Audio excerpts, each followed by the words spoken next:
rooted in Christ, living fruitfully through connection. So, dili kay taas akong pag-share no because I'm not really good at sharing mga tagas na wali. So, in this verse, there are three parts nga i-highlight din ni Jesus Christ. And number one is that the word remain in me. So, what does remain in me stands? No, remain in me is a command ni Lord, no? Not just occasionally. Kanang dili lang para sa Domingo na magpabilin ta, makristohanon bitaw. But consistently, bisag naa ka sa atong balay, sa atong trabaho, Jesus wants us to remain in Him. In order for Jesus to remain in us. Now, remaining means prioritizing our daily relationship with Christ through prayer, scripture reading, worship, and obedience. So, kanang remain in me is a very big word, no? Kana bitang gusto ni Lord magpabilin ta sa iya, but that doesn't mean nga kaning nagkapabilin ka sa iyang bulaton, nagkapabilin na ka sa iya, because what if you are just a Sunday Christian, Wednesday Christian, Saturday Christian, pero throughout the week wala, dili makita ang among pagka bitaw that you are a Christian. You are not living a Christian life kung ingana, no? You're if I am right, that is called hypocrite mga kaisona, no? Hipokrito. Yung papanggap-panggap ng Christian pero ang iyang binahatan dili Christian. So, why do we need to remain in Jesus? Now, why do we need to remain in the vine? Ano? It says in John 15, verse 5, I am the vine, you're the branches. If you remain in me, and I in you, you will bear much fruit. But apart from me, you can do nothing. So if we do not remain just a presence ni Lord, we can do nothing. No? Disconnection from Jesus Christ leads to spiritual dryness and weakness. No? Kanang nagasimba ka, you're affected because you are talented. No? But imong pagsimba uga bitaw. And many Christians, ako nakita, dagan kay ingani. Murag, tinubos sila ng pagsimba. Yes, they're affected, kay talented sila. But, kana bitaw pag-play instrument kini sa front, pag-lead sa worship, kaning pag-serve sa simbahan, is not enough to please our God, no? We must remain in the vine in order to continue serving the Lord. Amen? Amen. And pangkaduha, Jesus remain in you. So, before ko mag-continue, ako yung video gusto ko show.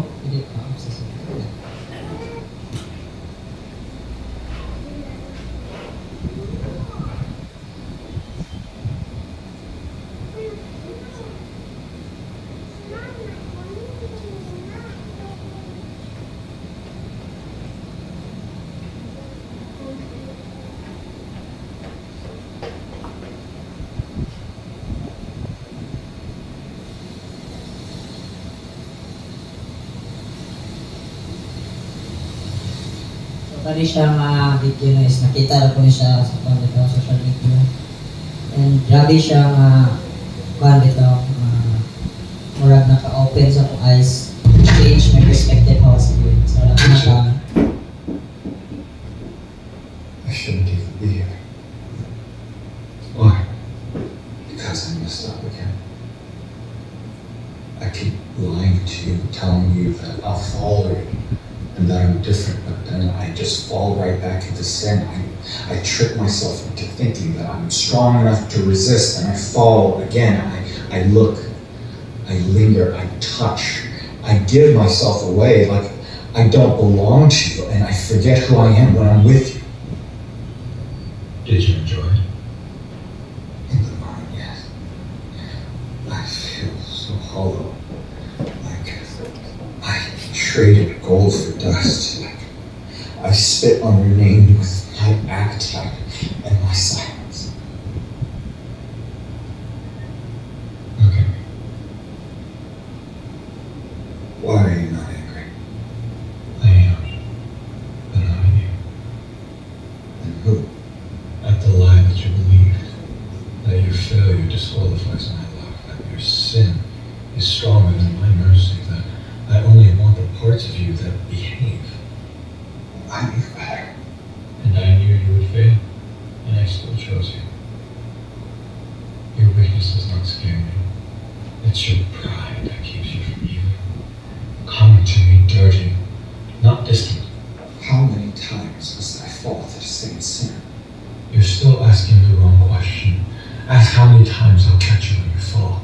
Ask how long I'll wait at your door. Ask what I was doing when you were sleeping. What do we do? I prayed for you.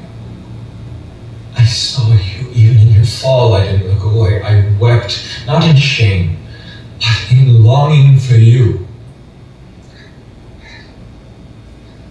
You don't deserve this. I say you do. Because you are mine. So, no, auto siya kung gusto kita sa inyo. It's a very effective na.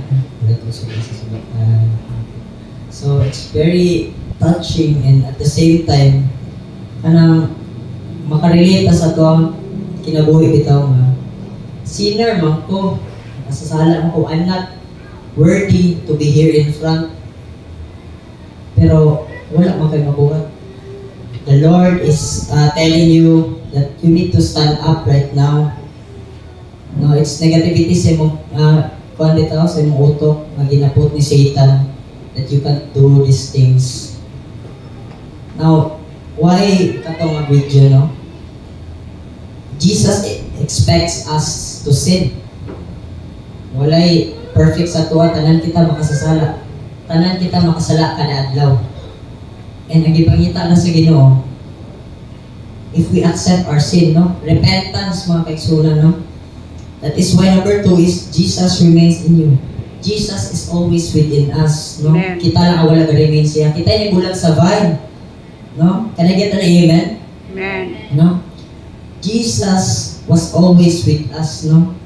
Because iya taniya. Because of free will ni Lord, nabulag ka sa vine, na masasala ka, or nadwell ka. But katulad sa prodigal son, no? If ever we will come back to the Lord, He will greatly accept us, no? Iya na kalimtan na itong mga ginuhatan. Wala gina niya memorize itong mga sala. In Galatians 2:20, given dire nga, I have been crucified with Christ, and I no longer live, but Christ lives within me. Amen? Hallelujah. Amen. Jesus was always with us, no?